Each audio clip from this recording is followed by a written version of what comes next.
if people are new in their property journey in terms of strategy, number of properties they own, then I want to look at things like the access to capital, how much capital growth they're looking to be holding. Are they a passive investor or an active where do they want to do a renovation, a flip, or do they just want to buy, set and forget, let the location do the work? What level of rental income can they afford to hold? Yeah. It's all good and well to want to buy these blue chip capital growth properties, but can you afford to have the negatively geared portion? And at what expense does that impact your ability to still have a good lifestyle, or how much does that impact your ability to be in a higher affluent location? So it depends on what your goals are, not just as an investor, but commercially outside of property as well. I think is really important. I think for people that are in the phase one of the investment journey, in terms of strategies, what works well is there's no blueprint. You have to get a personalized approach. And that personalized approach is what's your access to capital, number one, how much deposit and debt can you service to buy a property? Then before we look at the capital growth, we look at rental income, because it's all good and well to say, let's buy in an area that's going to grow 10%. But if you can't afford to hold that for the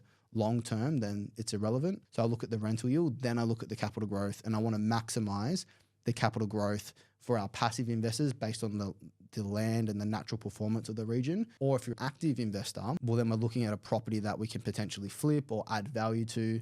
And that approach, I think, really only suits people that are within the industry.